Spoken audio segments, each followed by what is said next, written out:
بہرے جہاں تم ہو سب غایت و علت سبب بہرے جہاں تم ہو سب تم سے بنا تم سے کروڑوں درود تم سے بنا تم بنا تم پہ کروڑوں درود۔ اور میرے امام فرماتے ہیں وہ جو نہ تھے تو کچھ نہ تھا یا رسول اللہ، وہ جو نہ تھے تو کچھ نہ تھا، وہ جو نہ ہو تو کچھ نہ ہو، وہ جو نہ تھے تو کچھ نہ تھا، وہ جو نہ ہو تو کچھ نہ ہو، اور جان ہے وہ جہان کی، جان ہے تو جہان ہے، جان ہے وہ جہان کی، جان ہے تو جہان ہے۔ اب آئیے عشق کے لہجے میں اپنے اندر حضور علیہ السلام کا عشق بیدار کریے، ایسا عشق جو صحابہ اکرام کے دلوں میں تھا وہ عشق بیدار کریں، اور اپنے دل میں اس قدر حضور علیہ السلام کی محبت بسائیں جس کو ڈاکٹر اقبال نے کہا قوت عشق سے ہر پست کو بالا کر دے، قوت عشق سے ہر پست کو بالا کر دے، دہر میں اس میں محمد سے اجالا کر دے، دہر میں اس میں محمد سے اجالا کر دے۔ اور ڈاکٹر اقبال کہتے ہیں کہ محمد سے وفا تم نے تو ہم تیرے ہیں، بولو عشقو کہ محمد سے وفا تم نے تو ہم تیرے ہیں، یہ جہاں چیز ہے کیا لہو قلم تیرے ہیں، اور محمد کی محبت دین حق کی شرط اول ہے، یہ محبت ہمیشہ ساتھ جائے گی، دنیا سے لے کر قبری کی منزل سے لے کر بروز محشر، جب لوگ حضرت آدم علیہ السلام سے لے کر حضرت عیسیٰ روح اللہ تک پہنچیں گے اور سب نفسی نفسی کے عالم میں ہوں گے، کوئی حضرت زکریا کے پاس جائے گا، کوئی حضرت آدم کے پاس جائے گا، کوئی حضرت شیش کے پاس جائے گا، کوئی حضرت صالح کے پاس جائے گا، کوئی حضرت نوح کے پاس جائے گا، کوئی حضرت ہارون کے پاس جائے گا، لیکن قربان جاؤ مسلمانوں، نفسی نفسی کا جب عالم ہوگا، ایسے عالم میں سارے انبیاء و مرسلین کے زبان پر ایک لفظ ہوگا اذهبوا الی قومی، کہ ہم اس کام کے لیے نہیں ہیں، لیکن قربان جاؤ مسلمانوں، ایسے نفسی کے عالم میں، ایسے نفسی کے عالم میں آپ کا کوئی پرسان حال نہ ہوگا، باپ بیٹے سے کترا کر بھاگے گا، ماں بیٹی سے کترا کر بھاگے گی، ایسے عالم میں وہاں بھی اگر کوئی ساتھ دے گا تو ہمارے آقا کی ذات ہے۔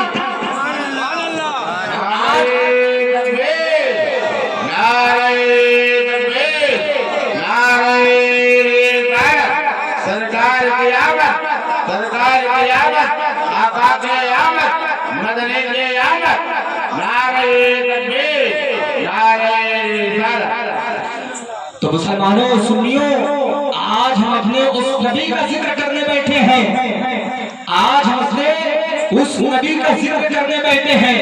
ڈاکٹر اقبال نے کیا کہا؟ قوت عشق سے ہر پست کو بالا کر دے، قوت عشق سے ہر پست کو بالا کر دے، دہر میں اس میں محمد سے اجالا کر دے۔ مجھے کوئی ایسا لمحہ دکھائیے، پورے ورد کا جائزہ لے لیجئے، آج میں آپ کے دل میں عشق رسالت آپ صلی اللہ علیہ وسلم بھرنے کی کوشش کروں گا۔ آپ مجھے پوری دنیا کے، آپ ویسٹرن کلچر چلے جائیے، آپ دنیا کے جتنے بھی کنٹریز پائی جا رہی ہیں، آج پوری دنیا کا آپ جائزہ لے لیجئے، کوئی یہاں ایسا بتائیے جہاں میرے نبی کا ذکر نہ ہوگا۔ اذان میں میرے نبی کا ذکر، اقامت میں میرے نبی کا ذکر، خطبہ میں میرے نبی کا ذکر، درود میں میرے نبی کا ذکر۔ ارے مسلمانوں، قربان جاؤ اپنے نصیبوں پر کہ آپ کس کی امت ہے، آپ تو اس نبی کے امتی ہیں جس نبی کا ذکر آسمان کے ملائے اعلیٰ کے فرشتوں نے کیا ہے، اس نبی کا ذکر اللہ تبارک و تعالیٰ نے کیا ہے، اس نبی کا ذکر انبیاء و مرسلین نے کیا ہے، اس نبی کا ذکر حضرت آدم نے کیا ہے، اس نبی کا ذکر حضرت شیش نے کیا ہے، اس نبی کا ذکر حضرت زکریا نے کیا ہے۔ قربان جاؤ مسلمانوں، حضرت آدم سے لے کر حضرت عیسیٰ تک کے کیے ہر ایک نے ہمارے نبی کا خوب کیا۔ تو ہم کب اپنے نبی کے ذکر سے پیچھے ہیں؟ نبی کا ذکر جب ہوتا ہے تو دیوانوں کے عشق مچل جاتے ہیں، اور یہ عشق جب اور بیدار ہوتا ہے تو صدیق اکبر کی صداقت میں بدل جاتا ہے، جب یہی عشق بیدار ہوتا ہے تو فاروق اعظم کی عدالت میں بدل جاتا ہے، جب یہی عشق بیدار ہوتا ہے تو عثمان